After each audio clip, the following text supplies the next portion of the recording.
جو ہم لوگ 22 نومبر کو جا کے کہیں گے کہ کشمیر کو جو انٹرنیشنل اسٹیج پہ جا کے ریپرزینٹ کرنے والے لوگ ہیں، یہ سارا سفارشی ٹولہ ہے.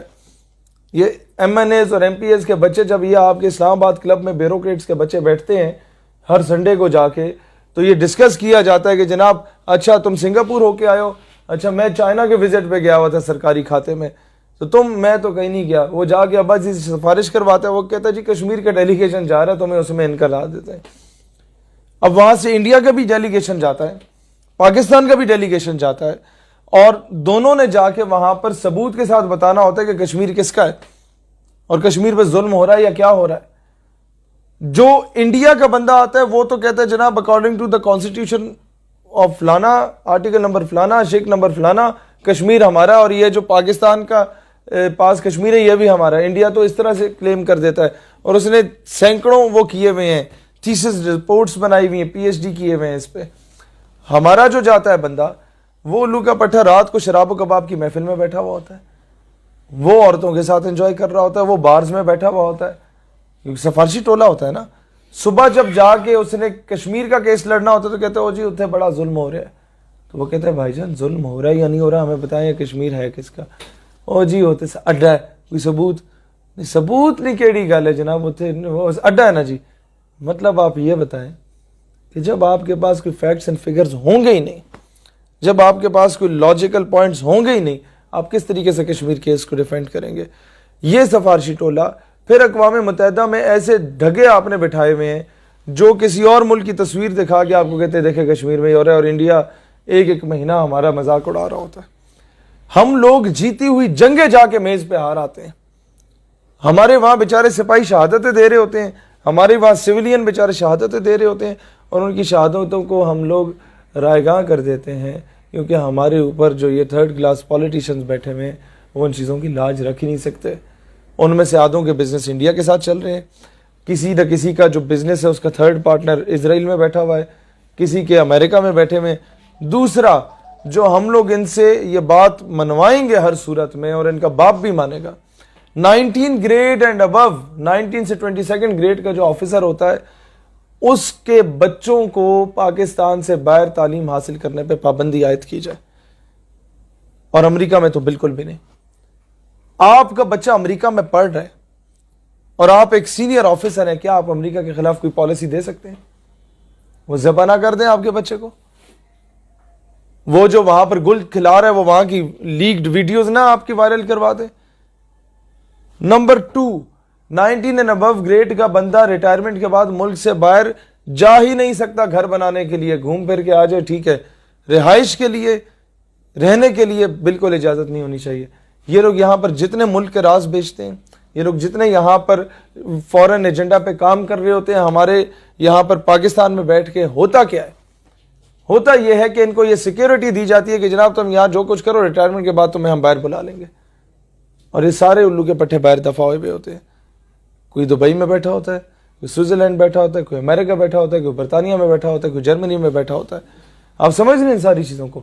ان چیزوں کو اگر رکوا دیا گیا اور عوامی پریشر اس طرف لایا گیا. مسئلہ یہ ہے کہ ہم لوگ آج تک صرف نعرے لگاتے رہے ہیں بجلی پانی گیس کے، ہم لوگوں نے سسٹم پہ کام نہیں کیا. یہ چیز آپ امپلیمنٹ کرا دے، پاکستان سے غداریاں ختم ہو جائیں گی، پاکستان کے اندر سے وہ کردوغلوں کا فیکٹری ختم ہو جائے گا، پاکستان کے اندر سے وہ سعد الدین کوبیک والا فیکٹری ختم ہو جائے گا. آپ یہ چیز امپلیمنٹ کروا دیں. ڈاکٹر عافیہ صدیقی واپس کیوں نہیں آ رہی؟ آپ ان پہ پریشر امپوز کریں کہ ہم جانتے ہیں کہ گورنمنٹ جان بوجھ کے واپس نہیں لانا چاہتی.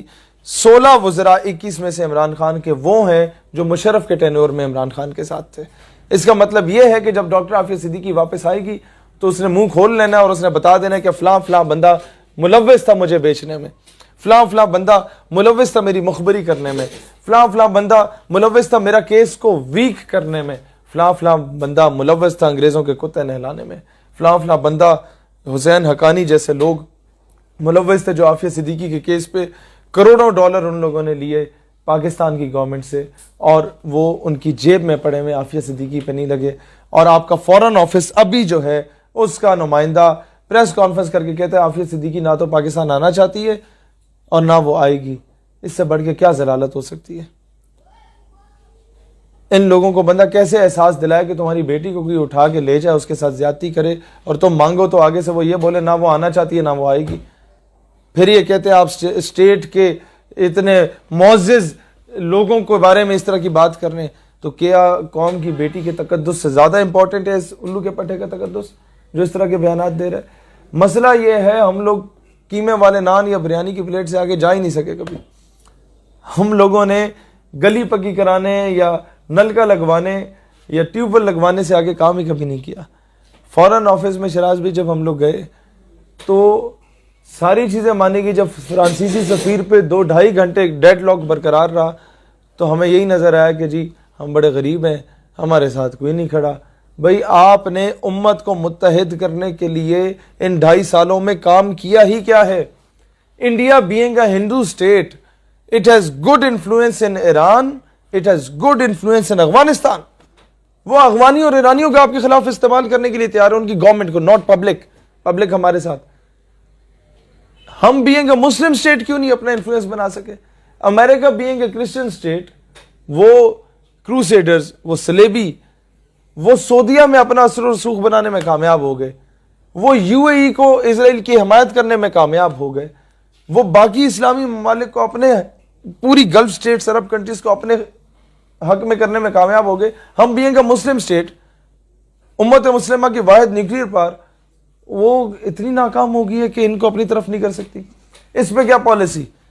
خان صاحب کا جو 300 کنال کا بنی گالا کا پلاٹ ہے اس کو بیچ کے 5 سٹار سطح کی ایک یونیورسٹی بنوائی جائے جہاں پر عرب شیخوں کے بچوں کو بلا کے ادھر پڑھایا جائے, انہیں ان کی فیسلٹی دیں, انہیں پروٹوکول کی گاڑیاں دیں, انہیں سیکیورٹیاں دیں, انہیں جناب ایران کے یہ جتنے وہاں کے سپریم لیڈرز ہیں ان کے بچوں کو پڑھایا جائے, افغانیوں کے بچوں کو جو ان کی بیوروکریسی ہے, ان کی جو منسٹرز ہیں, ان کے بچوں کو یہاں پڑھایا جائے.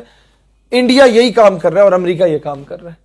انڈیا ایران اور افغانستان کے بچوں کو پڑھا رہا ہے اور پاکستان کے مخالف بنا رہا ہے. امریکہ ان عرب ممالک کے شیخوں کے بچوں کو پڑھا رہا ہے اور اسلام بیزار بنا رہا ہے.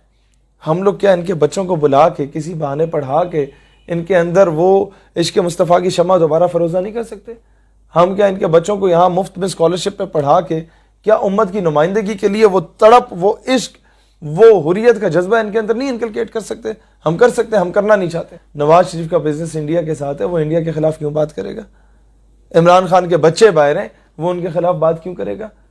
زرداری کا بزنس باہر ہے, وہ ان کے خلاف بات کیوں کرے گا؟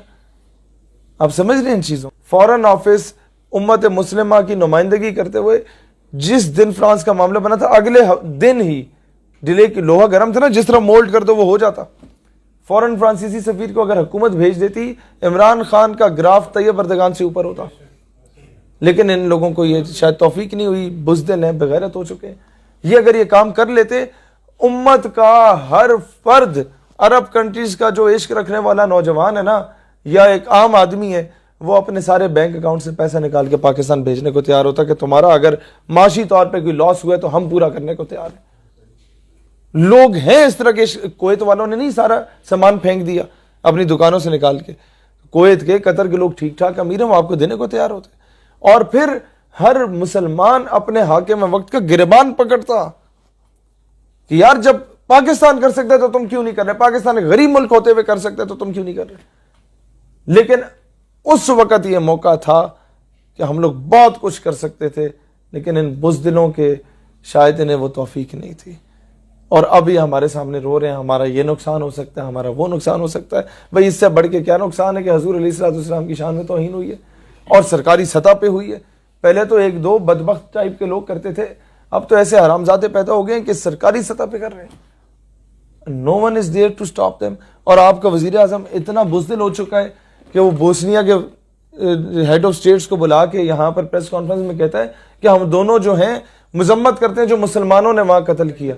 آپ کو تو یہ سٹیٹمنٹ دینی چاہیے تھی کہ بھئی کولیٹرل ڈیمیج میں جس طرح افغانستان اور وزیرستان میں امریکہ کہتا ہے کہ عام آدمی بھی بیچارہ مر جاتا ہے, تو ٹھیک ہے نا, عام آدمی بھی بیچارہ مر گیا, بیچ میں اگر کوئی گستاخ نہیں تھا وہ بھی مر گیا, تو خیر ہے, کولیٹرل ڈیمیج نہ کرتے حرامزادگی. یہ تو کچھ بھی نہیں ہے, 2-4 بندے مرے, یہاں تو ہزاروں لاکھوں لوگ شہید ہوئے بیچارے. اور امریکہ کہتا ہے خیر ہے جی, وہ ایک دہشت گرد ہم نے ڈھونڈنا تھا، اس مد میں سارے مار دیے. دہشت گرد انہیں عراق میں نہیں ملا، عراق تباہ کر کے ایران کا رخ کر دیا، وہاں نہیں ملا. وہ تباہ کر کے سیریا کا رخ کر دیا، وہاں نہیں ملا. لیبنان کا رخ کر دیا، وہاں نہیں ملا. اصل میں انہوں نے آئل ریزروز پہ قبضہ کرنا تھا، وہ یہ کر چکے. انہوں نے کول ریزروز پہ قبضہ کرنا تھا، وہ یہ کر چکے. پوری دنیا کی معیشت، اسلامی ممالک کی معیشت کو نچوڑ کے کھا چکے ہیں یہ لوگ. اور ہم لوگ آج بھی ان کی غلامی پہ ڈٹے ہوئے ہیں. ہم لوگ امریکہ کو گالیاں ضرور دیتے ہیں، لیکن امریکہ کی غلامی سے نجات حاصل کرنے کے لیے عملی طور پہ ہماری گورنمنٹ کوئی کردار ادا نہیں کر رہی. اس غلامی سے آزادی کے لیے سب سے پہلا طریقہ یہی ہے، فارن پالیسی مضبوط ہو. آپ امریکہ کو، بھارت کو اگر کہتے ہیں کہ فارن پالیسی اچھی ہوتی ہے، ہم جنگ نہیں کرنا چاہتے، بھائی بناؤ نا، باپ تو نہ بناؤ. There is hell lot of a difference between بھائی اینڈ باپ. برابری کی سطح پہ بیٹھ کے آنکھوں میں آنکھیں ڈال کے بات کرنا سیکھو. یہ کیا بات ہوئی کہ کمیوں کی طرح ہم لوگ بولیں گے جناب امریکہ کی اسمبلی میں کشمیر کا معاملہ آ چکا ہے. امریکہ کو ہم نے باپ بنایا، ہماری طرح کا ایک ملک ہے، بس ٹھیک ہے. Who is America to sort out Kashmir issue؟ یہ ہمارا ایشو ہے، ہم نے سالو کرنا ہے. اپنے حصے کی جنگ ہم نے خود لڑنی ہے. ایک بندہ روزانہ تو ایک دن آپ اس کے دروازہ کھٹکھٹائیں گے، وہ آپ کو 10 روپے دے گا، دوسرے دن کھٹکھٹائیں گے، تیسرے دن وہ بھی شکل بنائے گا. اپنے حصے کی جنگ بھی خود لڑنی پڑتی ہے. اور آپ اللہ کو ڈینائی کر کے یہ کہہ رہے ہیں کہ جی یہ یہود و نصارہ ہماری مدد کریں گے آ کے بت پرستوں کے مقابلے میں. سوال ہی پیدا نہیں ہوتا. نہ ہی ان منگولوں نے مدد کرنی ہے، میں انڈائریکٹلی بتا رہا ہوں، نہ یہود و نصارہ نے کرنی ہے. آپ لوگوں نے اپنی فورس خود بنانی ہے، آپ لوگوں نے اپنی سٹرانگ لابی خود بنانی ہے. اور یہ سب سے بہتر طریقہ آپ کے پاس سوشل میڈیا کا ہے. گورنمنٹ کرے نہ کرے، جو اس کا کام ہے، گورنمنٹ کو مجبور ہم نے کرنا ہے. سوشل میڈیا ٹول نہیں ہے، یہ ویپن ہے، ہتھیار ہے. پوری دنیا کے مسلمانوں سے رابطہ استوار کریں. میں اکثر دوستوں کو کہتا ہوں یہ جو پاپا کی پرنسس کی آئی ڈیز کو جا کے ہم لوگ ریکویسٹیں بھیج رہے ہوتے ہیں، اس سے بہتر نہیں ہے کسی سعودی کو ریکویسٹ بھیج دو، کسی قطری کو ریکویسٹ بھیج دو، کسی فلسطینی کو ریکویسٹ بھیج دو. انٹرنلی تمہارا سٹرکچر اتنا مضبوط ہو جائے کہ دنیا میں کہیں کوئی الٹا سیدھا حرکت ہو، آپ لوگ آپس میں اتنے ویل کنیکٹڈ ہوں، کہیں پر کوئی آپ نے فنڈز جنریٹ کرنے ہو، سیدھا اسے بھیجو، پیسے میں بھیج رہا ہوں، جا کے فلانے کو فارغ کر کے آؤ. اتنا اسٹرانگ نیٹ ورک آپ کا ہونا چاہیے کہ فلاں بندہ ہی اسپیکنگ اگینسٹ اسلام، یہ سازش کر رہا ہے یا یہ پاکستان کے بارے میں کر رہا ہے. ہمارا اپنا امت مسلمہ کا ان ٹوٹیلٹی، یہ 2 بلین مسلمان، 200 کروڑ مسلمانوں کا انٹیلیجنس نیٹ ورک اتنا اسٹرانگ ہونا چاہیے آپس میں. جب ہمارے یہ بڑے، یہ جو ڈھکے، یہ جو سٹیک ہولڈرز، یا یہ جو تھنک ٹینکس تو ہیں ہی نہیں نا، یہ جب کر ہی کچھ نہیں رہے. 6 مہینے پہلے انڈیا میں آپ کو یاد ہے احتجاج ہوئے تھے پورا ہندوستان میں، وہ مسلمان نکلا تھا سٹیزن شپ ایکٹ کے خلاف، کروڑوں مسلمان سڑک پہ تھا. ہم لوگ اتنے الو کے پٹھے ہمارے اوپر بیٹھے ہوئے ہیں کہ ہم لوگوں نے اسے یوٹیلائز ہی نہیں کیا. ہم ہندوستان سے بنگلہ دیش کے اور بلوچستان میں ظلم کے، KPK میں پروپیگنڈا کے، سندھ کے پروپیگنڈا کے سارے بدلے اتار سکتے تھے. ہم وہاں پورا ایک نیا پاکستان کریٹ کروا سکتے تھے، صرف انہیں ایک پاکستان کا جھنڈا پکڑانے کی دیر تھی. وہ ہندوستان کا مسلمان اندر سے چاہتا ہے کہ ہم ان سے الگ ہوں، ہم آزاد ہوں.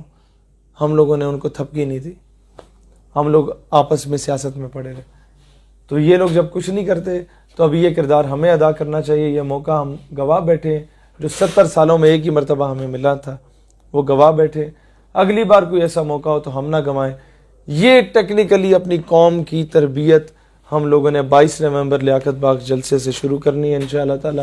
آپ کو وہاں ترکی کے جھنڈے نظر آئیں گے عوام میں، آپ کو وہاں آذربائیجان کے جھنڈے نظر آئیں گے، آپ کو وہاں سلطنت عثمانیہ کے جھنڈے نظر آئیں گے، آپ کو وہاں امارت اسلامیہ کے جھنڈے نظر آئیں گے انشاءاللہ.